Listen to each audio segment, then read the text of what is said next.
Another Wednesday, another franchise to start. I just finished the Friday the 13th movies. Now let's talk about the Critters. We only got 5 this time instead of 12. Let's start, of course, with part 1, which came out in 1986 and was directed by Stephen Herek. This was his directorial debut. And he went on to direct Bill and Ted's Excellent Adventure and 101 Dalmatians and a couple of other movies. And this is the film debut of Scott Grimes, who would later be in the American Dad TV series as Scott or Scotty Boy or Steve. Steve, I think was his name. It's been a while since I've seen American Dad. Steve, that's the character's name. And he's an incredible musician. He writes music, he plays guitar, he plays piano, he sings, he does all kinds of shit. If you look up Scott Grimes today, he is a talented person, multifaceted. He can do all kinds of shit, not just act. He's a voice artist and a, musician as well. So this also has Dee Wallace, who was in E.T., and this movie has an E.T. reference in it, and also, oddly enough, has another moment that's right out of E.T. where her son is faking being sick with a thermometer that he puts under hot water. In E.T., her son does that and she falls for it. In this movie, you got the same thing that happens. Scott Grimes, this character, didn't write his name down. David, I think, something like that. He does the same thing, but she doesn't fall for it this time. It's like, what, 106? Get out of here with that shit. So, plot synopsis, this movie is about critters that escape a prison in space and they flee to Earth to hide out, and they crash in the town of Grovesbend, I think it's called Grovesbend, in Kansas, and there's a family nearby that they attack. Meanwhile, you got these bounty hunters that are sent to Earth to look for these little critters that they call krites, and they're gonna get them dead or alive. Now, this movie actually is kind of special to me because it's one of the first horror movies I ever got on VHS. Child's Play 2 and Critters, I remember it like it was yesterday. And I probably still have the VHS hidden somewhere at my parents' house, but don't own it currently. That's a shame. I wish I still had it. But I will always remember this movie because of that. But let's start off with the good things about Critters. I think when it comes to this genre of PG, edgy, PG-13-ish, family horror movies like Gremlins and Ghoulies. This to me is just as good as those. I think it's better than Ghoulies and almost just as good as Gremlins. It's just that this is right after those two, and some people unfairly say this is a ripoff of Gremlins and Ghoulies. I think not. Alright, this movie was actually written and bought and made in 1984, I read, while Gremlins was not even out yet. So it's not a ripoff. Although it's very similar, but they actually had to rewrite the movie a little bit to take out similarities to Gremlins. But like I said, the script was already out there, and Gremlins kind of beat them to the punch. So it's just a little bad timing for this movie. It's quite humorous. The movie's very tongue-in-cheek. It doesn't take itself too serious. The characters take the situation serious, but the humor overall is very well balanced. The horror and the humor, I think, mixes very good for a family horror movie. This is a starter pack horror film for kids, young teens.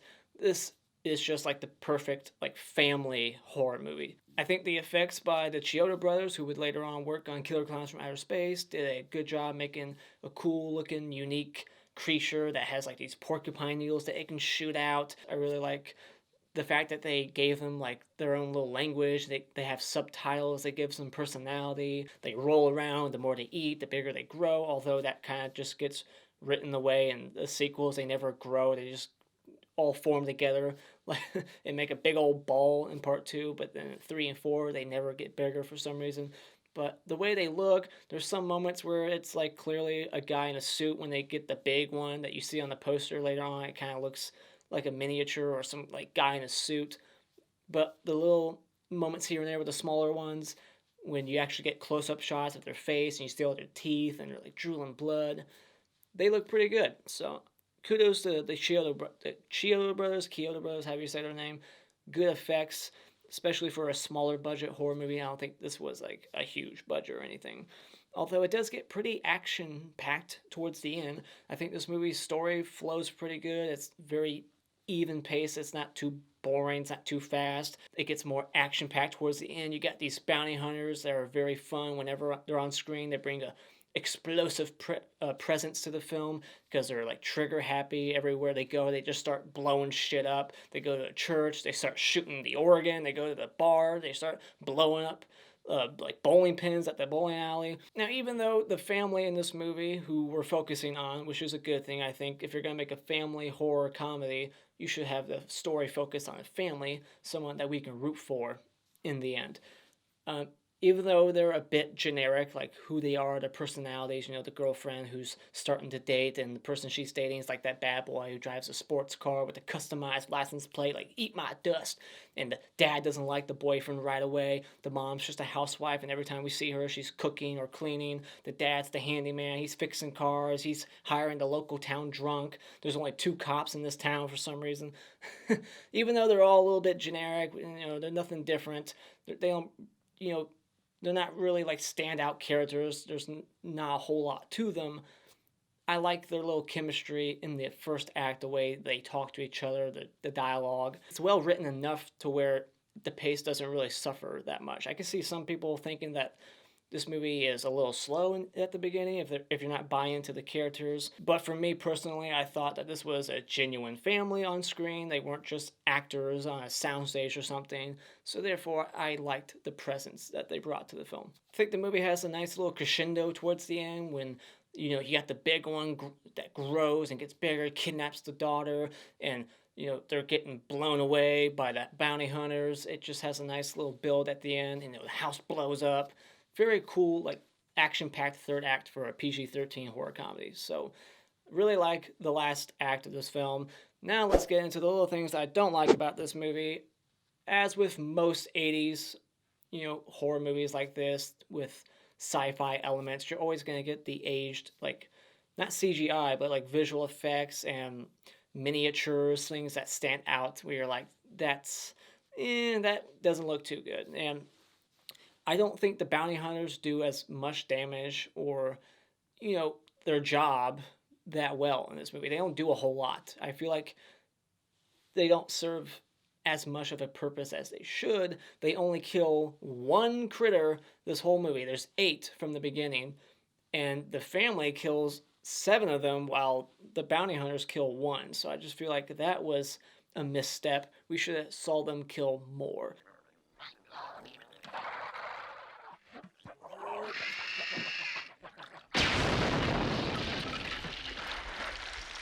I mean, whatever bounty they're about to collect after this movie ends, they should give that to the family, seeing as how they killed 7/8 of the freaking critters, not them. So that was just a little thing I caught on this viewing, was how little they actually did. And another little like nitpick, and this is just like the writing really, and that's the bounty hunters and what they do. It makes no sense to me. Like, they're going into Earth trying to disguise themselves as human beings, and because they don't want anyone to know about what's out there, and that there's more than we know out there. There's other planets and creatures, so they're here to clean up the mess and get rid of the critters before anyone is the wiser. So they put on they put on these faces so they don't look like aliens. But one of them chooses a celebrity, so he's gonna stand out like a sore thumb. He chooses a celebrity who's like got the #1 song that week and it's all over the telly. Everyone's gonna recognize him. They're gonna like drag him down and like ask him for autographs. The guy was a moron for choosing a celebrity, and the other guy is a bigger moron who's always blowing his cover and always revealing to everybody that there's some supernatural or alien-like technology with this guy, because he is changing his face left and right in front of crowds of people. First, he turns himself into a corpse, basically. He copies the face of a dead guy just walking around town, and since it's a small community, everybody recognizes that dead person and is like, you look dead. You're just a corpse walking around now. And then he changes his face in front of a whole church, and then he changes his face in front of a whole bar at a bowling alley. It's like, you're blowing your cover. I thought the whole point was to be hidden, to blend in, and now you're just randomly changing your face left and right for no reason. The guy was just being a moron. So that's just a little writing thing. I was like, that doesn't make sense. You're blowing your cover, dude. Just keep a face and stick with it. And then he's like trigger happy. He's blowing shit up left and right, which I like that. So yeah, I mean, uh, anything else would be just like this movie kind of looks and feels cheap at times. Kind of has like a made for TV feel and sound to it. You know, the score. I wasn't crazy about the score. It just feels made for TV. Something like a Dark Night of the Scarecrow. Something like that, or sometimes they come back. But overall, I really enjoyed this movie. I have nostalgia for it, of course, but that aside, I think this is a good family horror comedy, something that you can watch with the little ones. It's a little bit more edgier and bloodier than the Gremlins and Ghoulies, so it's got something for everybody. So when it comes to Critters, I would recommend that you go out and buy it.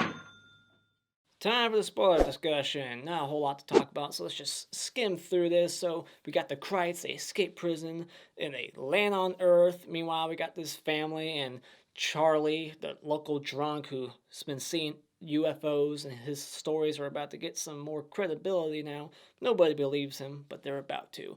So Charlie sleeps at the jail, like he just volunteers there, like he just spends the night there. He bunks there willingly. Like like, hey, I need a bed. Can I use your cell? Because that's how his character is introduced. he he's in a jail cell and then just walks right out. It's like, all right, bye. He has like a 40 ounce in the jail cell with him that he drinks. And for some reason, he's actually employed by this family. I'm not sure what they were thinking. This guy does not look like someone you want to hire and have around your children. Like, he is friends with this dad's, with the son. And if I was that dad, I'd be like, get the fuck away from my son, all right? You're here to help me with this car, nothing else. Get the fuck away from them.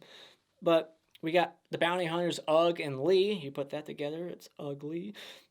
The look of the face change, that's another thing that I should have said in my positives when I was talking about the creature effects. This is probably what made it PG-13. The face melting, like when they change their face and transform, it's like a reverse effect where it's just like melting and melting, but it's actually just building a whole new face. I don't know, it just looked awesome. Something like out of Nightmare on Elm Street when Freddy's being resurrected. And then, so Charlie shoots the sister with the slingshot, and the sister blames the brother, but when she looks over, she can clearly see that Charlie is the one holding the slingshot still. The dad's asking the mom, like, has she been given the talk yet? The birds and the bees? And she's like, well, yeah, years ago. And he's like, what? Years ago? It's like, dude, she's like 17. She looks like she's 16 or 17. Of course she's had the talk. And I like how, just like in Pet Sematary, we got a cat that's like meowing, but when you look at the mouth of this cat, it's not doing anything. So they just insert these like meows in the movie, and the cat's clearly not meowing or growling at all. It's just sitting there docile. So then the Krites, they land and they eat a cow, and they investigate this. They see it. They see that something huge must have destroyed this cow. It is mauled. It's got all kinds of parts missing. It's barely even there. It's just chewed down to the bone. And they just casually walk back to the house. Like, that thing was just recently attacked, and you're just gonna casually walk back to your house like there's not like a giant bear or something out there that just did that. They should have hauled ass back to their house, not just walk back. And then we get one of two deaths in this movie. We got the cop who's an idiot, the whole swerve off the road into a ditch cliche because something went across the road and startled him. Like, it's just such a dumb thing in movies. I don't get it. Like, if it was me, I would just slam on the brakes. Why is it that everybody in these movies feels the need to jerk the wheel? So then he's like, damn dog. He thinks it was a dog. And he has like his club out. He's like, come out, poosh. Like he's gonna beat this random dog to death. What an evil bastard. So I'm glad he's dead. He gets dragged underneath the vehicle and eaten away. He gets his jugular eaten. And so yeah, the cop's dead and the dad's attacked in the basement. Meanwhile, the daughter is about to have sex in the barn with her boyfriend, and they're like having foreplay for so long, like a whole half hour of just feeling each other and making out with their clothes on.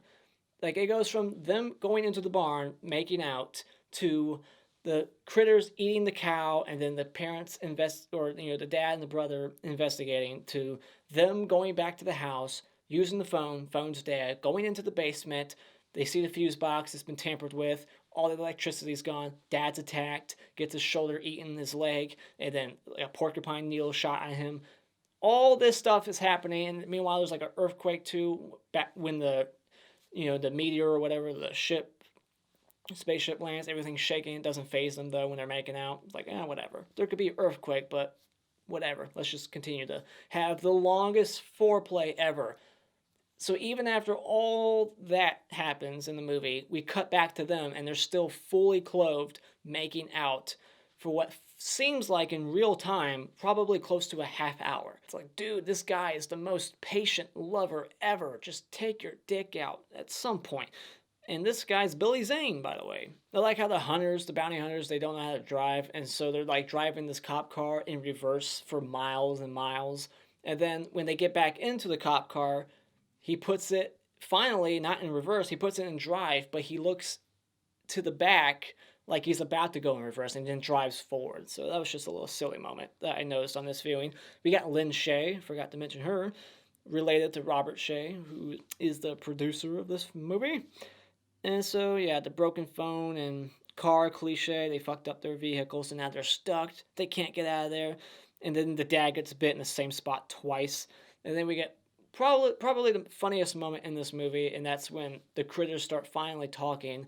They're like, they have weapons! And then the other critter's like, so what? And then they open the door and blast one of them, and I think they blast the one that was like, so what? He gets blasted into pieces. And then the other one's like, fuck, and let's get out of here. That was hilarious. I thought that scene was pretty funny. And then one of the critters eats a firecracker, and I thought this was a missed opportunity for another explosion. He just simply starts to have smoke come out of his mouth and then just tumbles over. It's like, I think they were going for laughs there, but it would have been cool to see it blow up again like all the other ones. So I like how the sheriff is awakened in the middle of the night because, the bounty hunters are causing havoc at the church and the bowling alley. The sheriff goes to the church, the pastor is right there, and Lin Shaye is talking to him over the radio like, I just got a report from the bowling alley that a stranger and Pastor so-and-so were shooting up the place. The pastor is right behind him.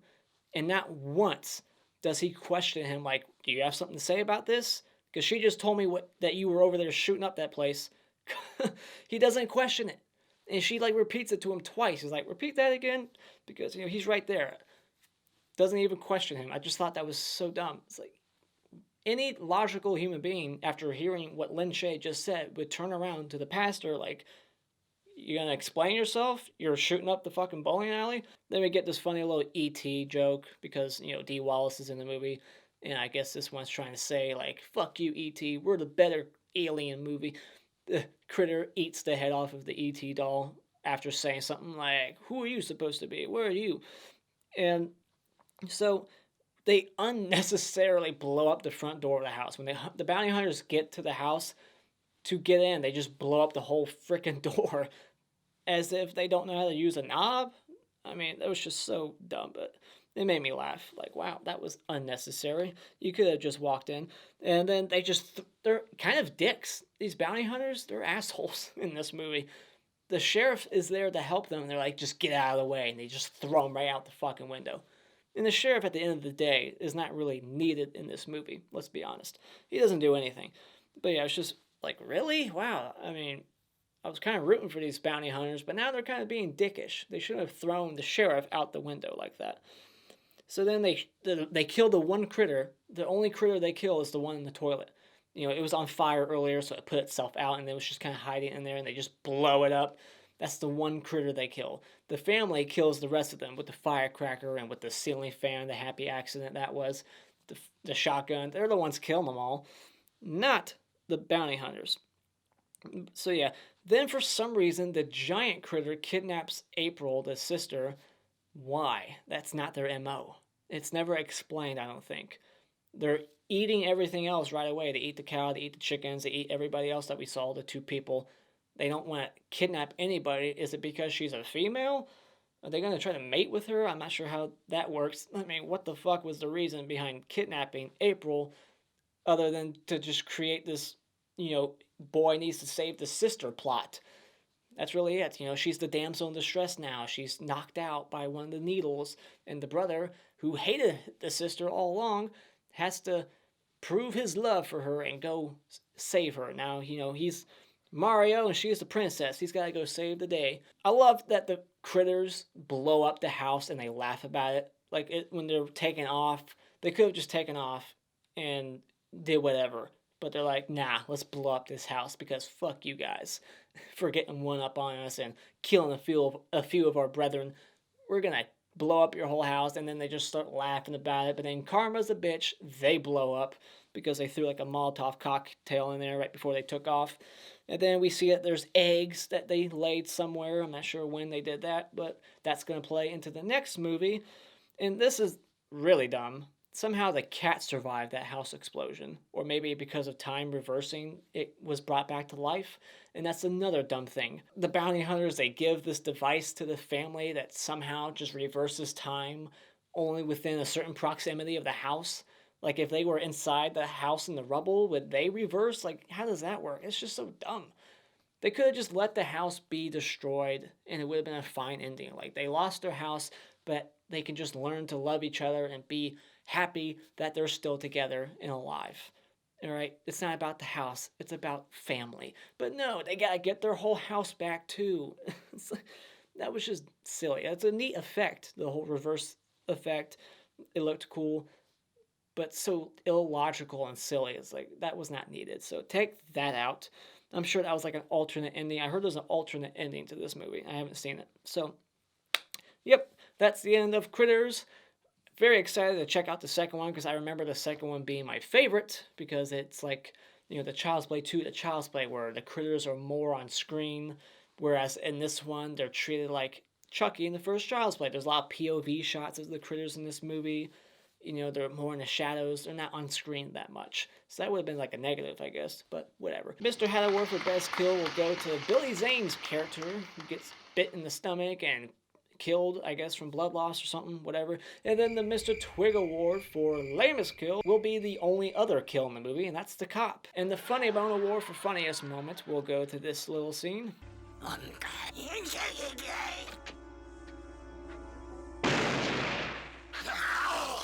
And the Clapper Award for best scene in this movie will be when the critters are first attacking the whole family on the porch, and then they get in there, and then the critter gets bigger and starts attacking the sister through the door. All that stuff is fun and silly. So those are my thoughts on Critters. What did you think about this cult classic? There's a 4-pack collection on Blu-ray, supposedly. It came out probably a couple of years ago. It's probably expensive by now. It's probably out of print also. So I didn't get that. All I got was the DVD 4-pack. But hey, it looks good. So I'm fine with it. Put your thoughts of this movie in the comments below. Thank you so much for joining me tonight. If you like what you've seen, you can hit this like button, share with all your friends, and become a Patreon for as little as $1 a month to request movie reviews like this, and so on and so forth. You can participate in polls, and you can recommend top 10 and top 5 recommendations for me to do in the future. And you can become a subscriber today just by clicking on my cartoon face in about 5 seconds. And until next time, auf Wiedersehen.